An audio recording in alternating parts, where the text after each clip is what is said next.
Dobar dan i dobrodošli u treću emisiju Arheokasta u kojoj ćemo razgovarati o vizualizaciji povijesti, a naš gost danas će biti moj kolega Dalibor Popović. Dalibore, dobar dan. Hvala na pozivu. Čast i zadovoljstvo je biti u Arheo podcastu.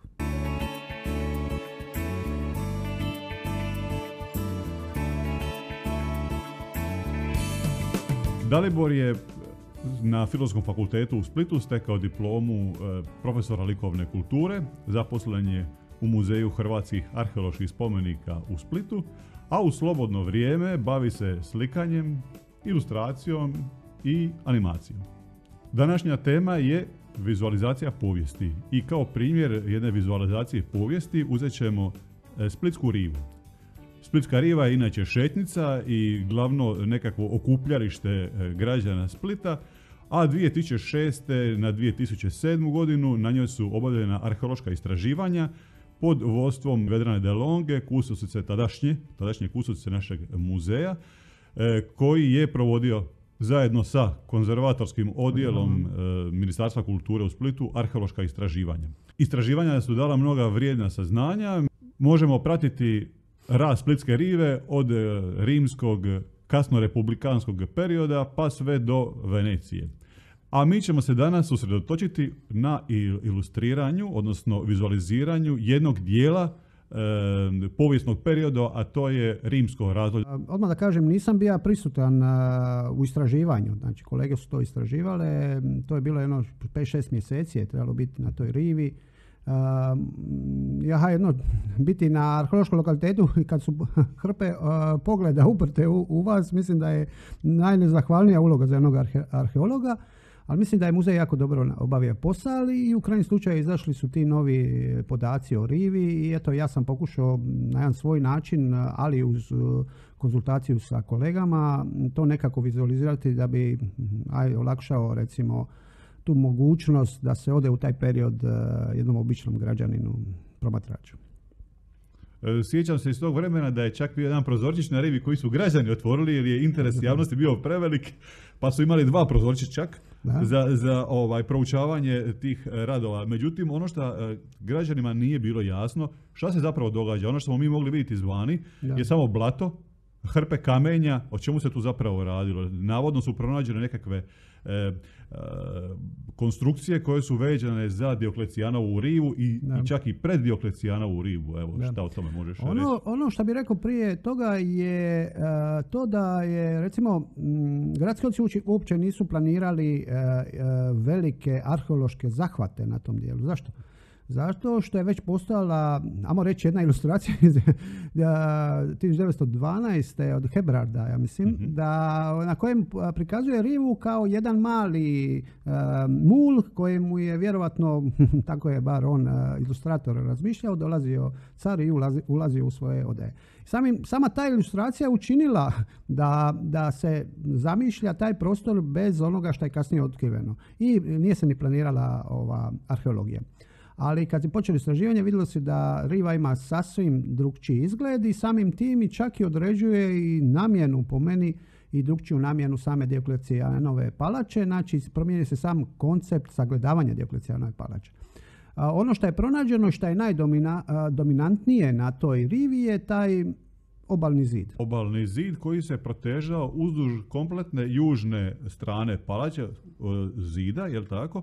Od jedne kule do druge kule, koja je također, ta druga jugozapadna kula je također pronađena, odnosno temelji kule su pronađeni u toku tih istraživačkih radova.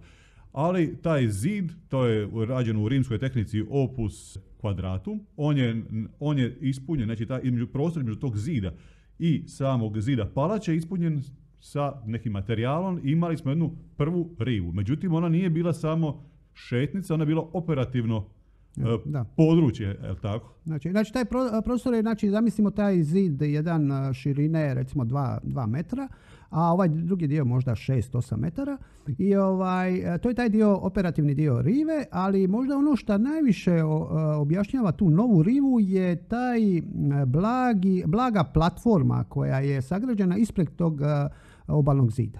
Znači taj plato iskoristio već postojeću konfiguraciju terena rive, tupinu, lapor, šta je već bilo tu, i naliven je jedan sloj takozvanog opus cementicium, tako nekako. To je nekakva smjesa i opeke i kamenja i čak ulomaka, stabljika, ali čvrstoća mu je današnjeg betona. Beton, da, namjena je ta i opisat ćemo u stvari koja je namjena bila toma. Prije toga moram reći isto da je jedna od namjena bila znači i sprječavanje ulaska mora u podrume, u palaču.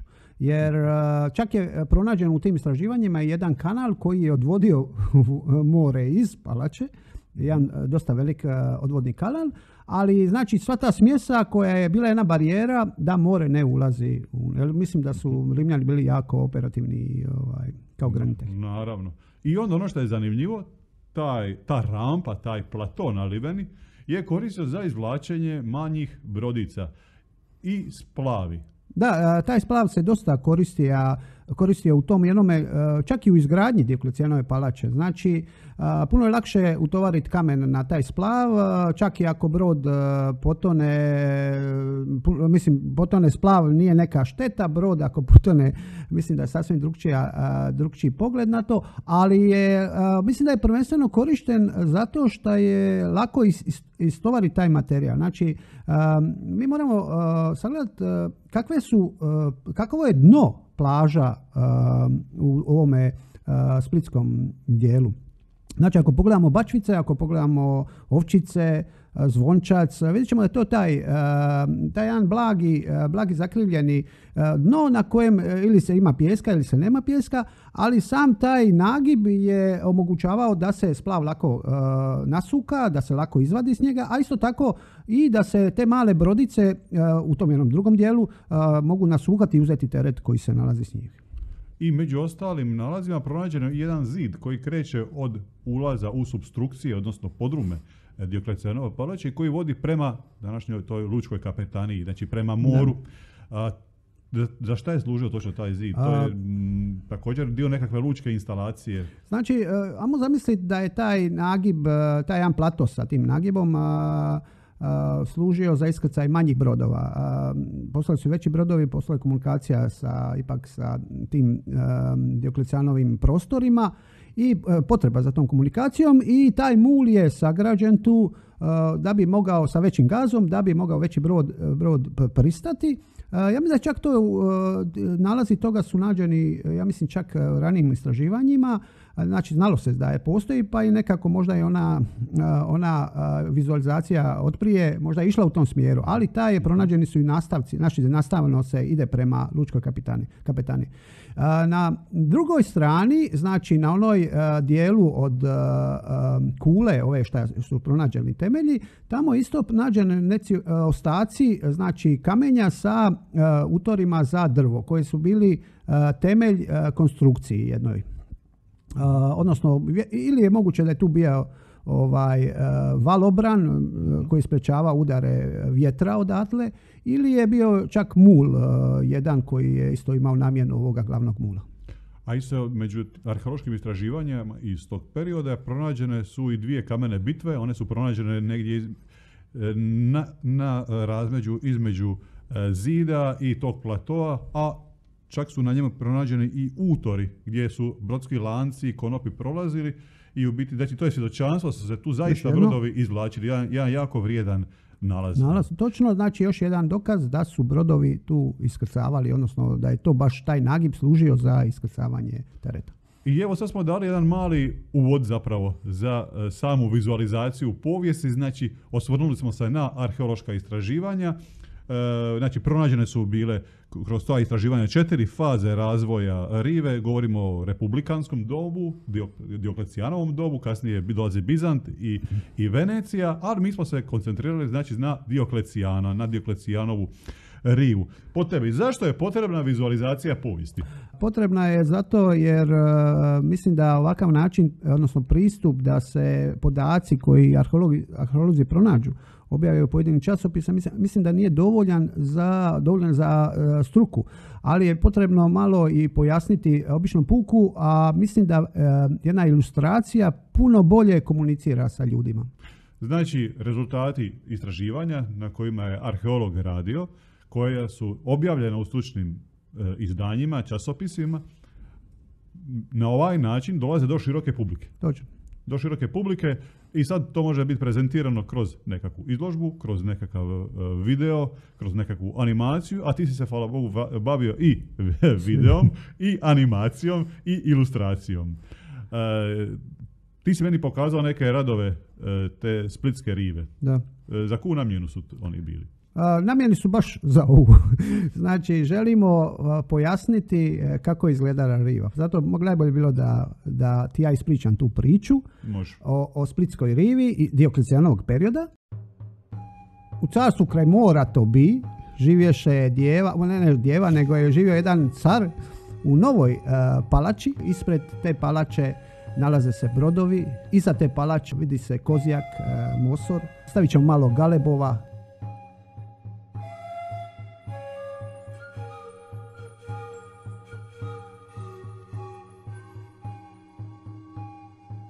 Znači, ajmo se spustiti sada na jedan brod, to je vojni brod na kojem se nalaze mornari koji pričaju priče ratne.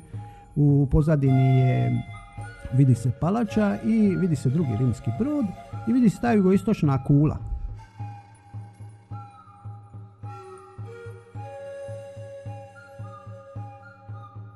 Na toj kuli, možemo sad otići u kulu, s kule se, znači, baca pogled na rivu.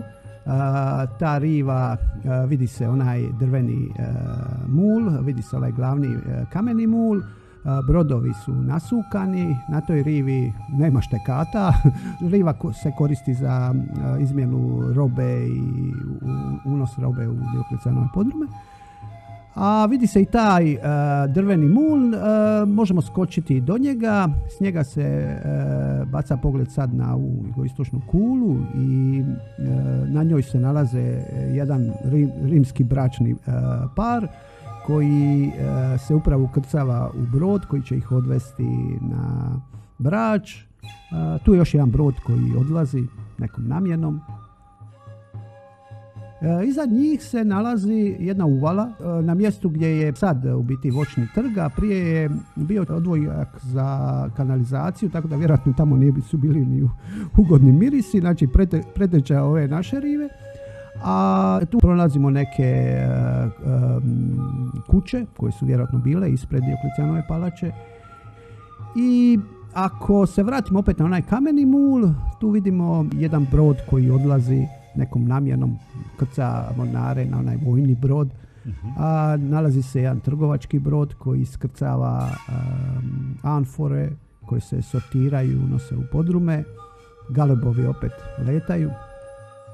A za kraj idemo se u jedan drugačiji prizor ubaciti, znači mrak je, Dioklecijan i njegova žena stoje u njegovim odajama na balkonu, promatraju luku, dodajemo malo svjetlosti jer oni su tad koristili baklje za osvjetljavanje. Na vrh mula je jedan tako reći svjetionik koji obasjava isto trgovački brod. Malo dodamo još mjesečine i prizor je već gotov. A za kraj Dioklecijan odlazi u svoje odaje i kaže: Abrale, gdje ovo živimo ovdje? Tamo sanja neki Split koji je nastao na temelju njegove palače i 2001. je godina i taj Split ima stadion na kojem igra svjetski šampion, odnosno vratimo se u današnje vrijeme. Mislim da s ovom pričom sam, jednostavnije došao do recimo promatrača, odnosno ja se nadam da će ovo pomoći običnom građaninu da shvati kako je izgledala riva. Znači, osim arheološkog istraživanja, odnosno činjenica koje ti pomažu za napraviti dobar crtež, potrebno imati jako razvijenu maštu. A tu su potrebni, osim mašte, i određeni suradnici koji su ti pomogli da shvatiš sve te nošnje, svu tu scenografiju koja se nalazi na tvom crtežu. Je li to bio problem naći? Važan je dobar suradnik. Mislim, za dobru vizualizaciju potreban je dobar suradnik. Dobar suradnik je prvenstveno gospodin Google. Znači, ono što bilo kojem ilustratoru povijesti, ne kažem ilustratoru dječjih priča, osnovni alat je u biti internet i pronalaženje podataka, što više podataka, jer nekako gledajući ilustrator je uvijek osuđen da pomalo laže, ali je sad pitanje da ta laž bude što manja. Dobra ilustracija će biti ona koja bude istini što bliža. Zato je, mislim, dobro imati suradnika, odnosno sam ćeš istraživati stvari, ali s druge strane imati živog suradnika, jer pogotovo ako taj suradnik ima neku volju za taj period, ili onda to i tebe nadahnjuje dalje. Ali ja sam razvio ovdje u muzeju, mi smo imali istraživanja sa tog lokaliteta, znači mislim da imamo i obavezu malo objasniti puku kako je to izgledalo. A sada može li za tebe jedno provokativno pitanje? Uvijek možeš provokativno ti.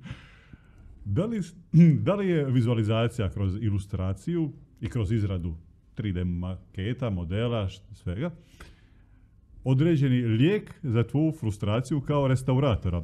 Jer spomenuli smo da restaurator se mora držati egzaktnih podataka. To je, ne mogu reći frustracija, ali je u stvari ta razlika između ilustratora i restauratora. Znači, postoji ta sličnost u zadnjih 5 slova, ali postoji ta različitost gdje to što kažem pitanje laži. Znači, restaurator kad mora rekonstruirati jedan stup, ako ima bazu stupa, ima tijelo stupa i ne zna kako izgleda kapitel, on njega ne restaurira, ne rekonstruira u potpunosti. Ali ako si ilustrator, ti moraš nacrtati taj kapitel, jer plafon će onda past, znači nema logike, i zbog toga je restaurator je određen da ne laže, pojednostavljeno, a ilustrator mora lagati, ali uvijek, kao što kažem, pitanje je samo da ta laž bude što manja. Ali evo, recimo, da ne kažem mašta, u stvari. Kad kažem laž, ne mislim na onu laž, nego na maštu, odnosno fikciju koja karakterizira taj period ili što. Dobro, ali opet je zanimljivo da i ilustrator, odnosno, ajmo tako nazvati, vizualizator, mora opet uzeti u obzir povijesne činjenice. Znači, malo prije se spomenuo stup, opet kako je taj rimski stup izgledao, iz kojeg je perioda iz kojeg je stoljeća taj stup. Znači, opet nekakvi okviri se moraju dati. Znači, ne može se tek tako i bilo šta staviti kao ilustracija nekog spomenika. Zaista se nastoji biti konkretan i istinit. I u tom smislu. Znači, iako se koristi mašta, pokušavaju se koristiti pravi podaci da bi se prikazao određeni povijesni period. Meni je to isto zanimljivo. Učestvovao sam sa profesorom Ivanom Matijevićem u projektu, ja uvijek kažem priča, nekako mi to najdraže.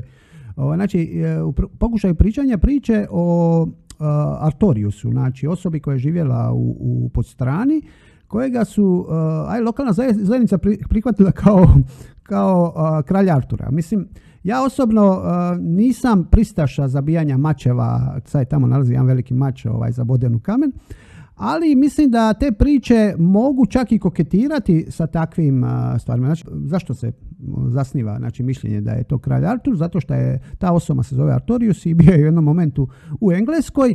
I evo, ovaj primjer na koji smo mi način to riješili je po meni primjer kako bi trebalo ići. Znači, podaci su svi točni, priča je ispričana i stavljena je čak mogućnost da možda je to taj Artur, ali po cijelom konceptu priče vidite da su to sve informacije o životu jedne osobe koja je živjela, odnosno umrla je u Podstrani, tamo je sahranjena.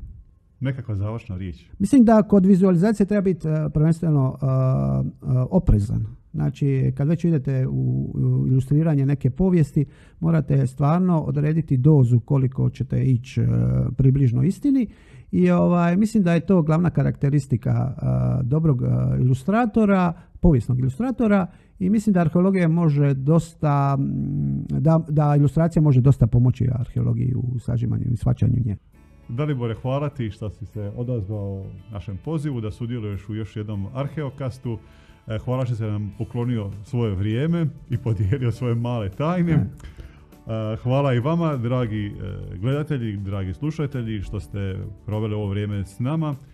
Nadam se da vam je bilo ugodno i korisno i Samo napominjem da osim na našem YouTube kanalu možete nas pratiti i preko podcast platformi kao što su Google Podcast, Spotify, Apple Podcast i mnoge druge. Tako da se možemo i na razne načine čuti i gledati. Eto, hvala još jedan put i srdačan pozdrav. Vidimo se za otprilike mjesec dana.